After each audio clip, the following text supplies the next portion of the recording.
So the PlayStation 5 has basically just been announced, and I'm going to be talking about what I want to see in the PlayStation 5 and giving a breakdown on basically what they announced and giving a little bit of my 2 cents slash a wish list of what I would want to see slash should expect in the PS5. So first things first, Mark Cerny, basically the brain behind the PlayStation 4, gave an interview about the PS5, but he never called it the PS5, he just called it the next-gen console. I imagine they're going to be calling it the PS5, they just want to have a proper announcement, press conference for all that. You know, break the news, because I doubt they will call it the PlayStation 1, hint hint, Microsoft.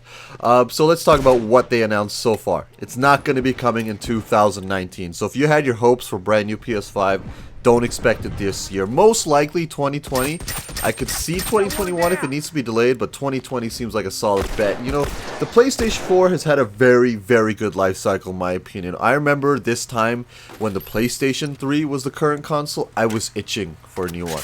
But the PS4 seems to have a lot of power. There's a lot of great games still coming out for it. I don't think it's such a huge necessity. But there are some reasons on why a PS5 is coming. You know, it has been a while since the PS4 has been out, but there are also some things that the PlayStation 4 is lacking that the PS5 will make up for. And one of those things is going to be backwards compatibility. So the PS5, which is very interesting, is going to be 100% PlayStation 4 backwards capability. Now, in terms of the PlayStation 3, PlayStation 2, and PlayStation 1, that would be the dream. Now, I'm imagining they are still working on this because there have been patents leaked where they are making a console where you can play PlayStation 1, PlayStation 2, and PlayStation 3 games on your current PlayStation. Now, I'm not talking about streaming it. I'm talking about playing the actual physical game. Now, this would be rather costly, because if you guys remember, the original PlayStation 3 was like $700 Canadian when it came out, and it was backwards compatible, but they had to take that out because of how costly it was. Now, in a dream world, the price would be cheap, and then we get all these games. But I don't think that's going to happen. I do think, yes, they've already announced PS4, but the PlayStation 3 architecture was so difficult to make, I don't think we'll ever see that backwards compatibility over on the PlayStation 5. Maybe we'll just have to get a better streaming service that's more reliable and has all the games. But there are rumors that we are going to be getting all of it, but nothing has been officially announced yet. But could you imagine your entire PlayStation library? I've had PlayStation since all the way the first one, since I've been playing Gran Turismo, and can you imagine all those games coming back and be able to play on my PlayStation 5? That would be insane and definitely win over a lot of consumers. So the current PlayStation VR, if you're into that kind of thing, will be compatible on the PlayStation 5. Personally, I am not a PlayStation VR guy. I have tried it, nothing too special in my opinion, but maybe it's just because I'm too busy with work to have time to sit down and put this machine on my head and play virtual reality games. Just isn't for me, but if that's your thing, definitely cool. It's going to be working on the PlayStation 5. Now, the biggest thing, of course, is going to be the tech boost. Now, the PS4 was quite a big difference from the PlayStation 3 to PlayStation 4, but it wasn't as massive as it was from the PS2 to the PS3. Now, I'm not expecting another huge jump from the PlayStation 3 to PlayStation 4, but one thing that will definitely be improved is loading times. And Mark Cerny gave an example. Basically, he had the current PlayStation 4 play Spider-Man game, and they did a jump setting. So they went from one place to another place in the map, and it took about 30 to 50 seconds for it to load in. On the PlayStation 5 dev kit, it took 1 second. So just think about how much faster your load times. The PlayStation 4, these games are huge. Sometimes loading takes forever. So now that they're going to be using an SSD instead of standard one, it's going to be way faster on your load times, which is definitely going to be a big difference. And, you know, having a SSD as standard is definitely the way to go. And I hope that more companies take this to hand, because the standard drives are just garbage now. Now, Mark Cerny did mention something rather interesting, which I did not expect to hear from this article. They talked a lot about streaming.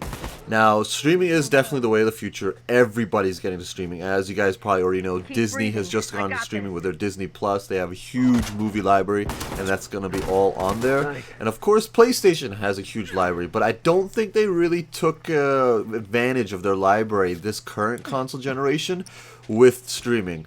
Could you imagine if Sony just launched a streaming service with all of their games on it? Now, I understand, of course, there's going to be some limitations on it. It's not like a movie where you can just sit down and watch it.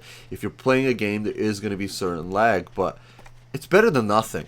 And if you could have every single game that you ever wanted on your PlayStation Live account, whatever they want to call it, and just play whenever the time you want. Maybe pay this monthly subscription to have access to all these games. Old games, new games, it doesn't matter. It's definitely something that they seem to be interested in, and I could see the way of the future. Gone would be the days of you buying your, maybe, of course, you have to buy your brand new AAA games, but to have access to a huge library from day one, it's definitely going to be a reason to get people to switch over. Because the biggest reason people do not buy new consoles, in my opinion, is they don't have games right away. Okay, when the PlayStation 4 came out, there wasn't that many games. We had Killzone, I think Assassin's Creed, of course, the Call of Duty, but you know, it's not as big as your PlayStation 3 library, and that's where all your friends are, and that's where all the games are at. So a lot of people don't switch off initially. Of course, a lot of them do, but a lot of them stick behind if you're not a die-hard fan. But if you had a PlayStation 5 that had like a million games on day one, what's the holdup? And another big thing, of course, the PlayStation 5 is going to have a disc tray slot, which is, of course, a good choice. You know, I do support physical media, but this console generation, I only bought physical games for the first year. The rest are all just saved on my 2TB hard drive on my PlayStation 4. I just find it to be more convenient. But a lot of people, of course, want to have the physical copy. They want to keep it. They want to sell it.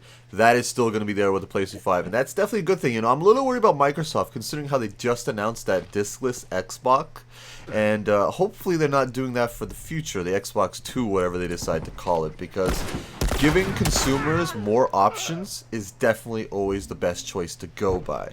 Okay, so now that we got the official stuff out of the way, I want to give my personal 2 cents of what I want to see with the PlayStation 5. Number one, the controller. I would like to see a slight redesign. You know, I do think the PlayStation 4 controller is rather ugly.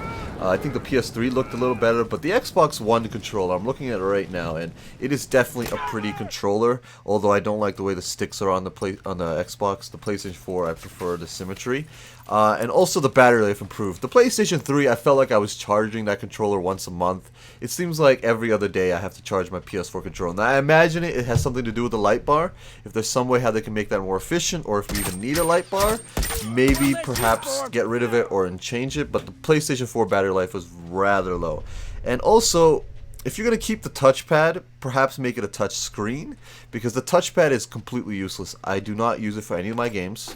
I think the only games we ever used it for was probably Uncharted 4 or Infamous, those launch title games. It is a complete gimmick, and that's exactly what it is. And I don't know if they necessarily need to keep it, because a lot of these games that come out these days are cross-platform, so if you're going to have a touch bar on one and the Xbox doesn't have it, the game developers are not going to make something specifically for the PlayStation 4 unless they're an exclusive for Sony. That's just my 2 cents. Next would have to be the user interface. Just speed it up. I'm not sure if it's the servers or if it's the actual UI, because it is rather slow. I had to delete a lot of my friends list because how slow it sometimes got. It took me 5 to 10 minutes just to load up the friends list.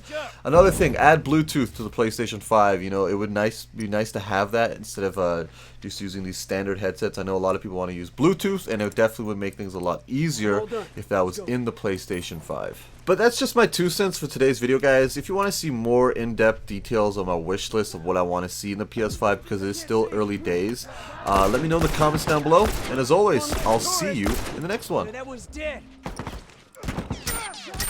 Fucking A, this place is ours. They won't be coming back no more.